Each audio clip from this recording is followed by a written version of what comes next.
Hello, everyone. Welcome to Inclusive Collective, where we share stories and learnings of inclusive people, organizations, and innovation. I'm your host, Rob Hadley, a people and culture strategist specializing in DE&I and people analytics. I'm here with my friend Nadia Butt, an organizational development and belonging strategist. Nadia, Hi, tell Rob. me, What? how What's are up? you? You know what I'm doing? I'm doing okay. It's been a little hectic week, I feel like. Yeah? What? Well, yeah. What? You It's mean the like the beginning of the start of the week. week Yeah. Yeah. already? Mondays are just so crazy, I feel So we like. come out of President's Day, and so the thing that I Mhm. was thinking about was like, do you have a favorite president? Well, I did.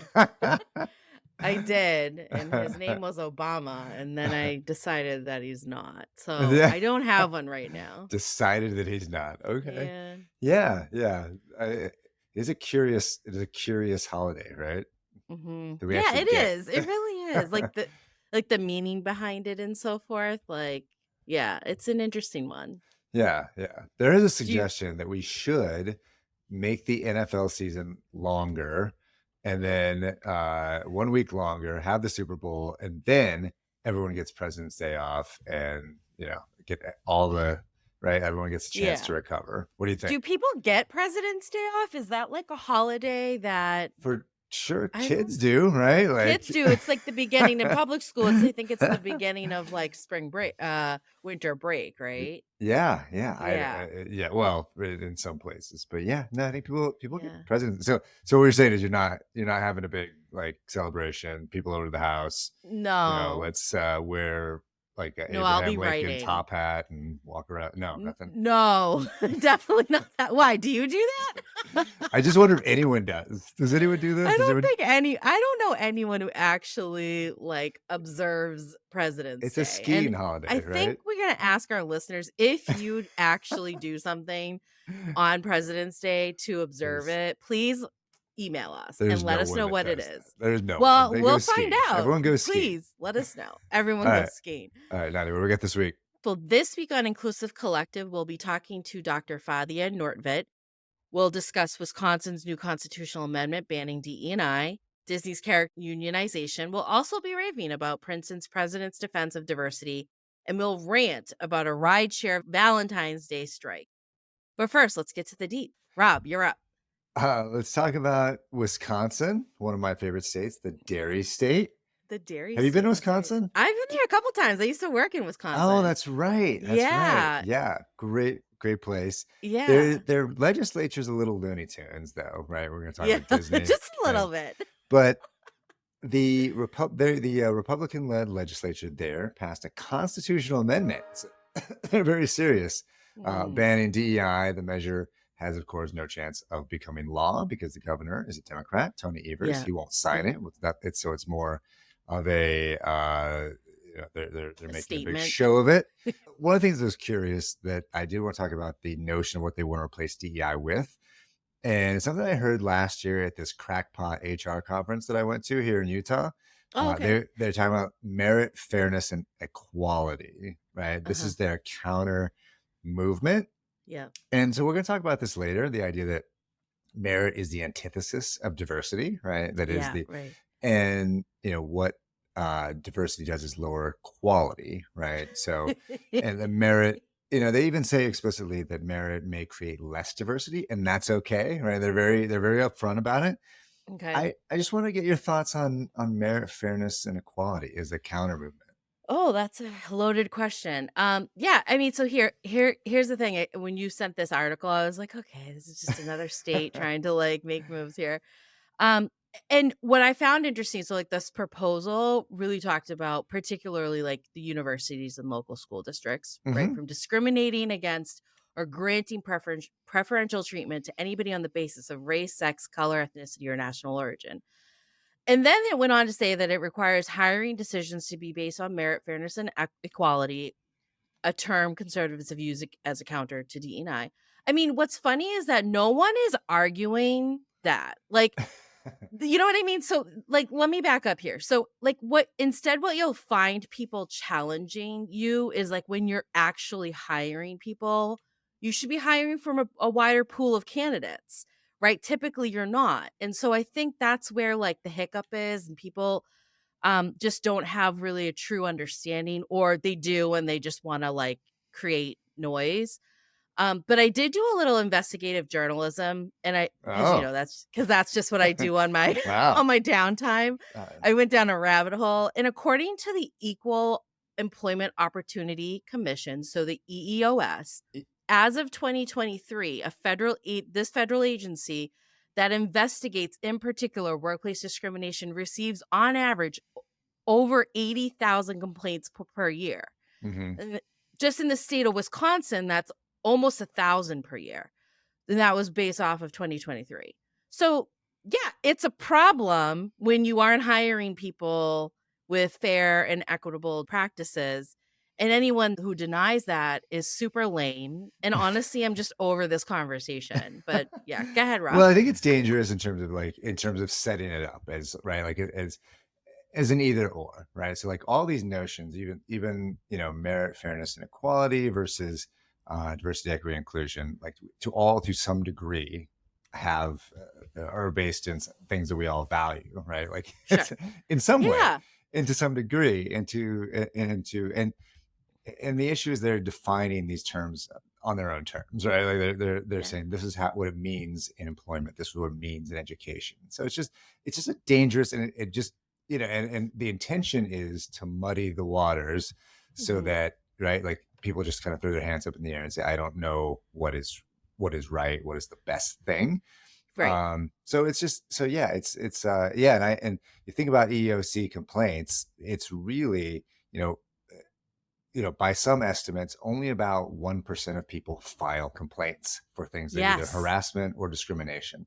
Right. And They're not so, even and captured fully. Right. yeah, yeah. So it's like, yeah. So thanks for doing that deep Yeah. dive as well. Sure. But yeah, I do think that we'll see a lot more of this. I think term is something that you're going to start to see in talking points. And I Yeah. think that you Right. have to be ready to counter it with, with actual evidence. Yeah, I would agree with that, Rob. And honestly, I'm reminded of our conversation a few weeks ago that we had with Christian Heyman, right? Of Ali Heyman. And he specifically pointed out that, like, Rob, you might be the best candidate for a job, but the fact that we haven't opened up the pool to someone like me or Farhad, like he was painting this picture and saying that you may have the capabilities and skill sets for the job, but are we actually widening up our pool of people to find the right candidate to add to our group and build those diverse workforces?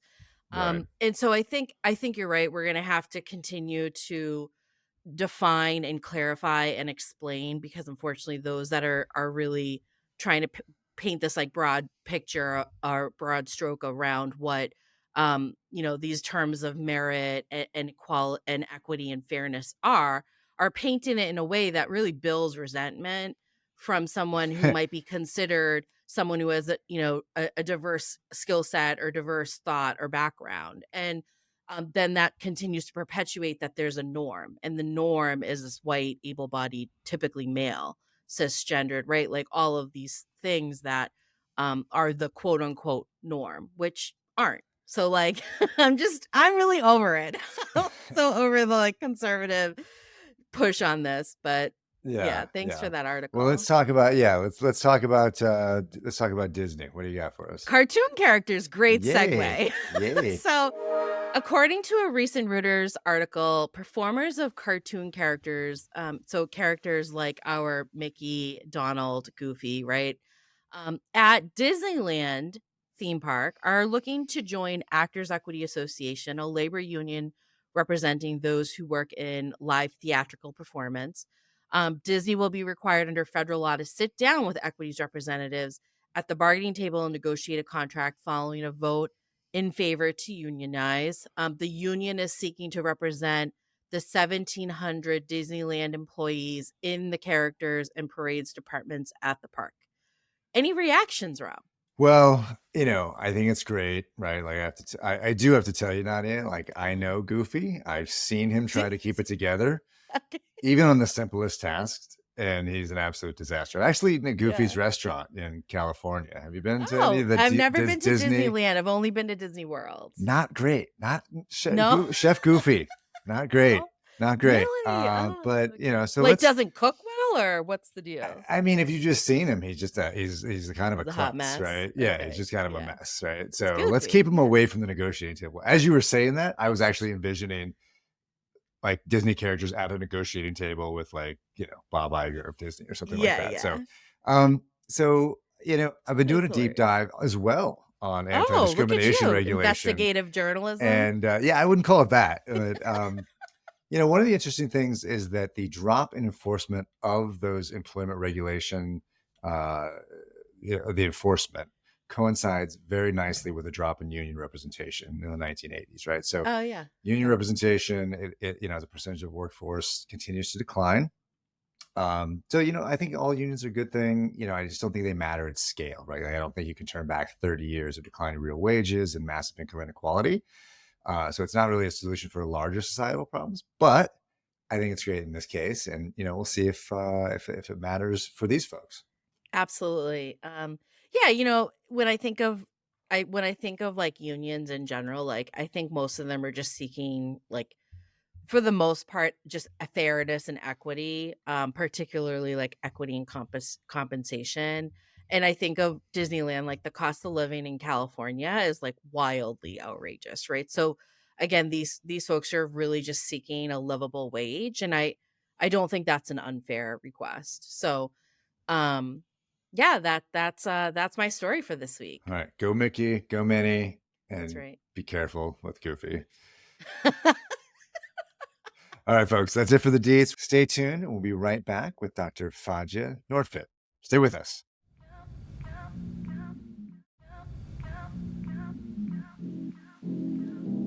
Welcome back, folks. This week on Inclusive Collective, we welcome Dr. Fadia Nordtveit. Dr. Fadia is Assistant Professor of Communications at Springfield College and holds a part-time faculty researcher and consultant position at NYU. She's the co-editor of an academic special issue journal on diversity, equity, inclusion in collaboration with University of Milan.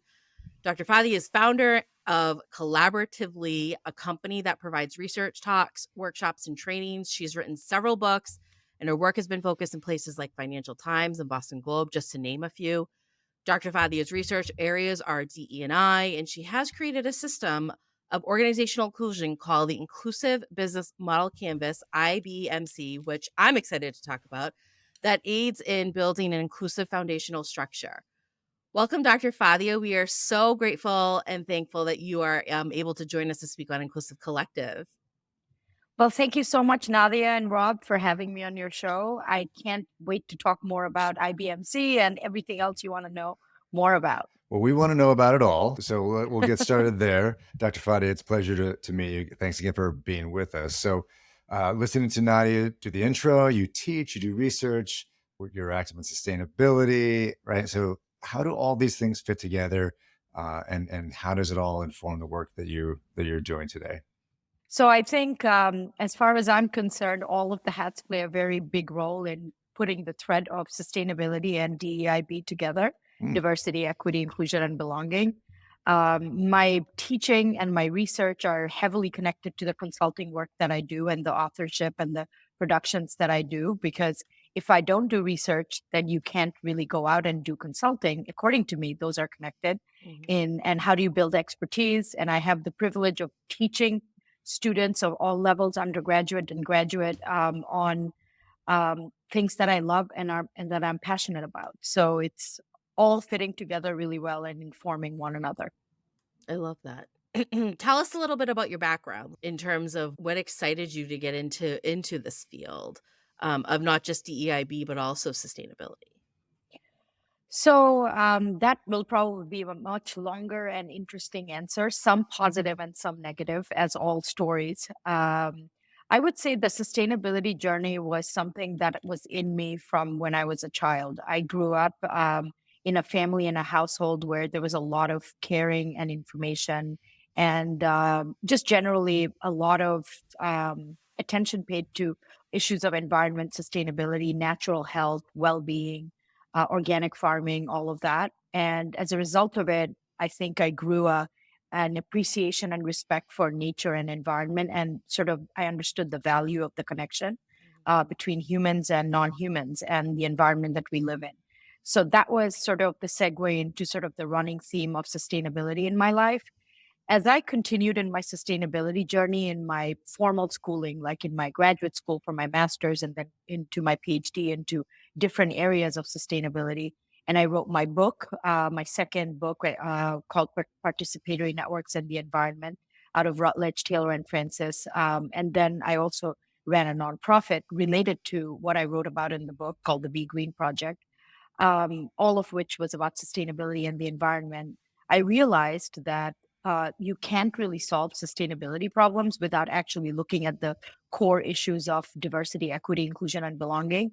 If you haven't been living under a rock, I'm not being condescending here, everyone should know this by now, that climate change and environment sustainability issues cannot be solved the same way for every community around the world. The way it impacts a white male in a privileged neighborhood in an urban city is very different from the way that say a woman of color from a rural community in the global south experiences the same issue of climate change. Right. So really, if you look at the crux of and the focus that we need to put on solving sustainability and climate challenges, we really need to understand the way in which structural DEIB works out. And therefore, that was the aha moment.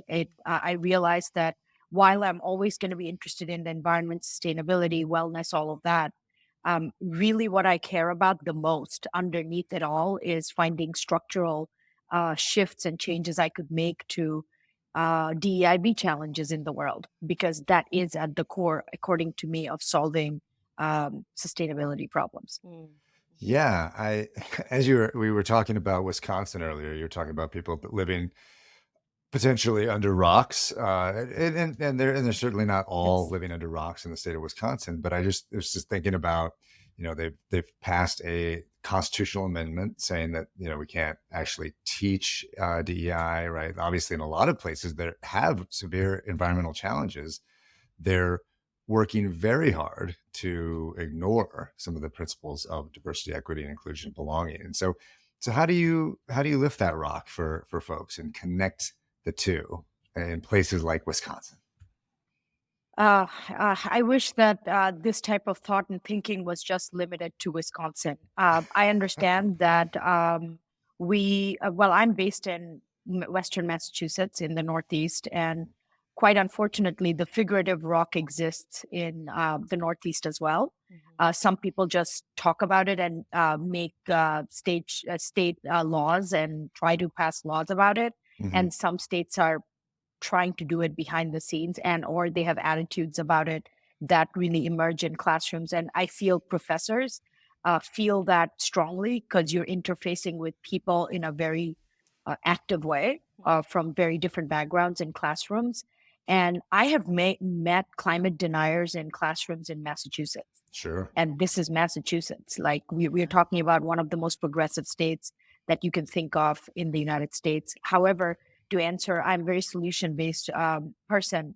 So it's never easy. But what I like to do is go back to my understanding of how important it is for us as a community to understand what is good data.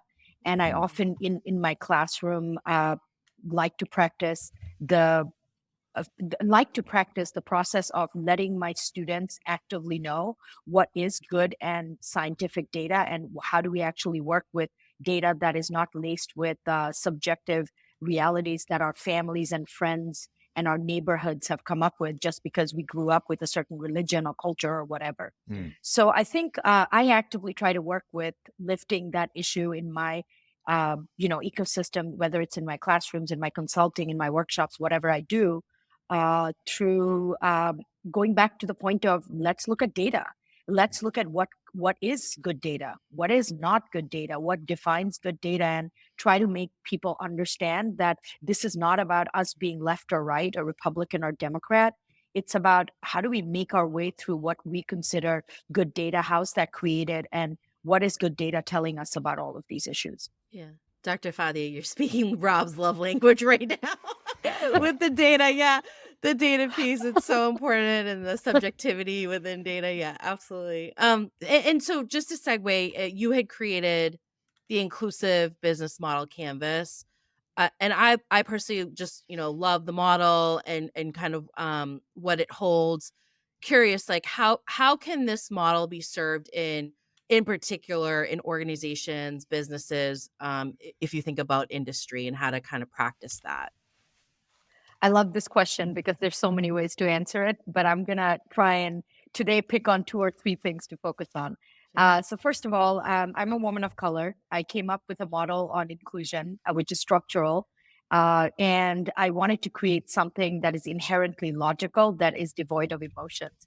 I understand there's strengths and weaknesses to that because I do respect research that is done on affect and emotions because I think it's very important to do work on that. But throughout my life, because of my visible identities, I have been always boxed in things that I don't care to understand why I'm boxed in them. Mhm. And therefore, what I decided to do was, hey, racism, discrimination, bigotry are all supercharged, emotional, irrational things. Mhm. So, how do I build a model that addresses very common sense type of way? And it's really important for me to build something that looked at the structures of different departments across organizations. Every organization has multiple departments. Right. So often, if you're big enough, you have multiple departments. You have branding, you have finance, you have HR. the human resources, whatever Sure. it is that you have going on. And I wanted to build a model that actually pays attention to the complexity of larger organizations and looks at the way in which, again, we can use data to solve these problems and empower people in different departments within organizations to use and collect data that can help them to build more inclusive systems within the very sometimes contradictory departments within a company or an organization. So my model was built to solve a couple of things. I wanted it to be structural because I didn't want it to be more of like a one-on-one thing where I sit down with you, Nadia, I train you, and then you're like, oh, I'm gonna be in a coaching session where I will learn how to be more anti-racist, and then we have 8 sessions, and then I leave. Yeah. Instead, I wanted to coach you to see how your department or your organization can build systems in place to address the issue of inclusion in a more structural way so that it's more than just you changing in the process. It's people around you, and also there's capacity building around issues of inclusive change. The second thing is the emotional part, which is because I'm a woman, there's a lot of a lot of women do DEIB work because, they're moved to it from an emotional place. Sure, I am moved to it from an emotional place because I'm a human being who feels that other human beings including me, should be treated well. Mhm. But ultimately, again, it boils down to the best use of data. And I feel data can be used well for the benefit of others, and my method teaches people how that can happen. Mm. Dr. Fadia, just to follow up on that, and it sounds amazing. I'm excited to dig in. Who's the method for? Does it require leadership, so like at the senior most levels to really take hold of your model and drive it and implement it? I think about some of the power dynamics at play in terms of cross-functional execution, right? And getting people to talk to each other across the organization, and in terms of being able to have the right data in order to drive some of this. So is the method something that can only be advanced if you have leadership involvement? So that's a great question. It's designed for managers, mid managers, leaders, and C-suite board folks, and as well Yeah. as board members. Mm. The reason being that, as we know, in larger organizations, the culture is often created from the top, and if your CEO and managers and all of those folks who are in the power dynamic of creating the culture and system that the company runs is on board with it, oftentimes we see a lot of changes. It's not really working the same way in maybe grassroots movements, because I feel this model could be taught to startup type. When I do my trainings, I have done it on nonprofits, I've done them on startups, I've done them on corporate audiences that are very different corporate identities, like real estate versus luxury, like various different sort of audiences. And same with nonprofit. I've done it in educational as well as like nonprofit, like social change, multinational sort of nonprofits type of thing, saving the world, etc. And so I feel the audience could be diverse, but really it's designed for leaders of either mid-level to high-level leaders that can train departments, because it's the best use of time and resources for a company for, say, the marketing director getting my training and then saying, all right, now I'm going to create and implement a plan, a 5-year strategic plan for my marketing department to see how this can be used to become more inclusive in the next 5 years. Right. So it's very good at goal setting. So the good part of the inclusive business model canvas is it's designed for 3 capacities. You can collect data, so you can actually use it to do research. You can use it to also scope out like your action plan going forward, and you can use it to do implementation as well of the plan. So it's designed for 3 different aspects of the 3 stages of collecting data, scoping out what should be good, and then actually implementing what you are coming up with as being your pathway forward. Wow. Love it. That's fantastic. Dr. Fadia, you are quite a busy person, because in addition to being a professor and a researcher, you are and a writer, and kind of all these many kind of hats you hold. You were also the producer of a public access television show called Talking Out of Line that highlights DEIB and S, trailblazers from diverse industries, and you are starting your season 2 productions. Tell us more around like the mission and goals of this program. So the mission and goals of this program couldn't be more relevant in the election year, because the season 2 is focused on coming up with 6 educational videos that I want to keep free and open access to whoever wants to have good data-backed videos explaining what is diversity, what is equity, what is inclusion, what is belonging, what is intersectionality, and what is sustainability. So I want to make 5-minute videos explaining each concept that's open access.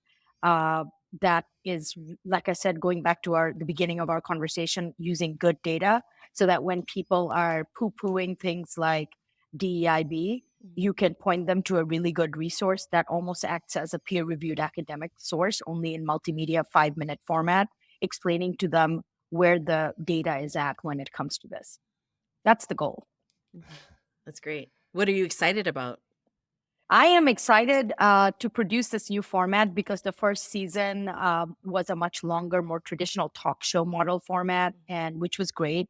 And I met a whole bunch of amazing leaders in DEIBs from different industries. I was very fortunate to get guests that were very, very diverse, from very diverse fields, but quite predictably and unfortunately, everyone had the same sort of systemic observations. It seemed like the whole reason why I started the show was to show the patterns that systemic issues are plaguing every single industry that we know. So anyone who is not paying attention to that is, again, living under the rock. This becomes the Wisconsin. We're talking to you. Yeah.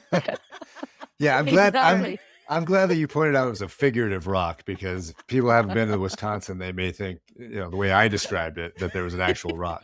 It's a lovely place if you've ever been there. Great cheese. It's cold. It's cold. Yeah. Yeah. So we'll definitely get folks the information on how to check out the program. Also, your book and some of the research and some of the models as well. But so thinking of all the things that you do, can you give our listeners one resource that you would recommend? For DEIB and sustainability, what do you think people should be paying attention to right now? So I can't help but say this, that I am, my training is in media communication. That is my background in my master's and PhD in the field that I come from. And one of my favorite areas to do work and teach is on media representations. I think I wouldn't want my audience to go to one resource. I'd love to point them out to our streaming platforms and that we all seem to have, Netflix and Amazon Prime and whatever else, Hulu, that we have. And I encourage people to engage critically with how many changes we can notice in mainstream media since 2020, in the way in which our shows are made, who's playing the lead roles, and start being mindful about the narratives and stories that are about to change. I do think that our media is going in the right direction when it comes to streaming platforms, becoming more inclusive than it was maybe even like 5 years ago, pre-George Floyd.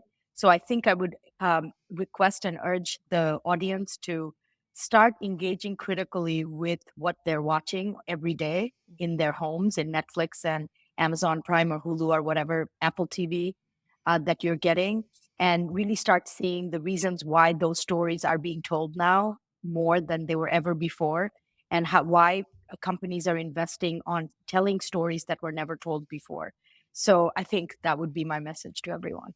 I love that. Thank you for sharing that with our guests. Well, Dr. Fadia Nordtveit, thank you so much for joining us on Inclusive Collective this week. It was a great visit. I hope you do come back. Thank you so much. It was great talking to you all. It was amazing. Time flew by. It did. Yeah. 20 minutes goes by really quickly. Most people don't say that. They say this was really painful. So thank you for saying that. Yeah. Stay with us, folks. We'll be right back for our Con Reflections and Raves and Rants.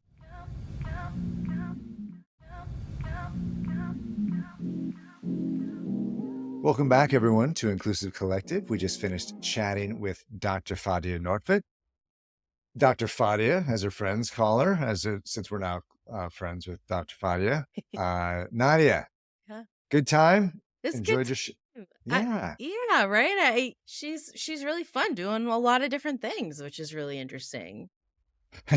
Yeah, I'm definitely interested in checking out some of the models that she was talking about, and I think they fit really well with some of the stuff that I do as well. So very cool to have her on. I do hope she'll come back because I'll have more questions about some of the things that she's doing. Totally. I love the intersectionality that she's focused on with diversity, equity, inclusion, belonging, and sustainability. I know. I got a little sidetracked. I was too into the sustainability stuff. Yeah, I think it's really cool. You know, she's been focused on that work for a while, and I think her research is really, really interesting. And she also works really heavily with the youth movement, the global youth movements, and then I just love that she's really in tune with like the technology and communications and really encourage. I love that last bit where she's encouraging us to be a little bit more critical of who we see on, some of these streaming platforms as lead roles or producers, even writers, right? So it's good work. Absolutely. All right, Nadia, let's round things out. Are you gonna rant first? I am going to rant first. So last week, Uber, Lyft, and DoorDash drivers had their largest strike ever. This was on Valentine's Day. And you know what they're doing, Rob? They're really just like seeking your basic labor protections. So these strikes took place in over 40 cities across the U.S. They gathered at airports, protesting low wages, protesting lack of transparency and pay equity, and then concerns about abrupt account deactivations by the apps. So while some companies are required to, abide by minimum wage laws and provide healthcare benefits for employees, gig workers, like some of these folks, lack this same safety net that must really rely on corporations voluntarily improving their working conditions. So, again, just looking at these corporations to provide a livable wage to people and maybe some benefits, maybe like have some compassion, maybe they make a ton of money. So just ranting about how some of these folks have to go out and protest instead of actually go make a living because some of their corporations don't provide them the support that they need. Absolutely. I 100% support that. I saw in the notes the Valentine's Day rant, and I was like, oh, great. Me too. I'm on board. But no, definitely. The part with Uber and Lyft, I'm definitely supportive of their efforts. All right, let's round out. Let's rave about, and it kind of comes full circle. So I did want to rave about a letter to the Princeton community from the president, Christopher L.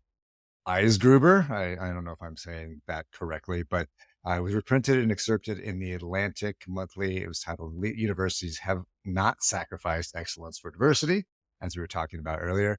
And so I don't know if you have a chance, but I recommend it. It was really thought-provoking in that, we've been talking a lot about higher education and DEI across the US. And there have been a lot of these viewpoints expressed that what's been happening, with regard to social justice activism from students is just out of control, right? And I don't spend a lot of time on a college campus anymore, regrettably. I do. But yeah, that's true. You do. I do. But you hear, in my circle, I hear people like, Pivot host Scott Galloway, or even like mainstream voices like Fareed Zakaria saying the DEI is this problem, that, debate, which used to be so great on college campuses, has been cast aside, that we're seeing social engineering. And you're like, I just kind of shrug my shoulders. I'm like, oh, it must be pretty bad, right? But then you think about how the same argument is brought up in companies around diversity hiring, and how, and it really is just a repackaging of that meritocracy myth that we were talking about earlier, right? Right. This false choice between diversity and excellence. You can have one or the other, but you can't have both. And so Mr. Eisgruber mentions there's always been social engineering on campus, but it's usually been at the expense of those that are underrepresented. So I thought that was a great point, and really well Princeton. written. Well, Princeton. go Princeton. Never thought I'd say go Princeton, but there you go. Yeah, I know, right? Never thought I'd say that. Very cool, Rob. Well, thanks for sharing that. And from what I understand, you have an upcoming workshop this week. Yeah, this Wednesday, so coming up very quickly, the February 21st at 12 Eastern, 9 Pacific, I'm doing LinkedIn Live with our friend Aparna Ray and her Data and Love show. It's an audio-only event, so that's really the best way to enjoy me, as we all know. We'll be discussing the need to go back to basics and leverage and enforce regulations and laws intended to create diversity in a time when companies are pulling back on their DEI investment. Nadia, you're gonna join us? I'm gonna join. Gonna tune in Wednesday, 9 a.m. Pacific, 12 Eastern. And that's on Wednesday, February 21st, correct? Yeah. And people can sign up on LinkedIn? On LinkedIn. Yeah. All on LinkedIn. Very cool. Well, we'll make sure that we'll share that link as well with folks. All right. It's gonna be fun. Awesome. Well, thanks for that, Rob. So that's it this week for Inclusive Collective. Just a reminder that if you're looking for DE&I and workplace culture strategy consulting, problem solving, or training, you can reach out to me at nadia@nasconsultants.com and Rob at takanoconsulting.com. Inclusive Collective is a production of Rifelion Media and edited by the one and only Ari McKay. We would love to hear from you folks, so please send us your feedback at inclusivecollective@rifelion.com. You can find us on LinkedIn, YouTube, Instagram, Facebook, and TikTok. Be sure to follow us on LinkedIn so you can subscribe to our Inclusive Collective newsletter. If you like what you heard, please be sure to subscribe and rate us. We like 5 stars wherever you listen to your podcasts. Thanks again to our guest, Dr. Fadia Nordtveit. We'll be back next week. Be well.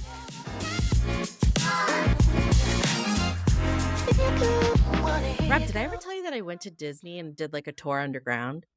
You did a tour underground? Was it like the DEI it's stuff? like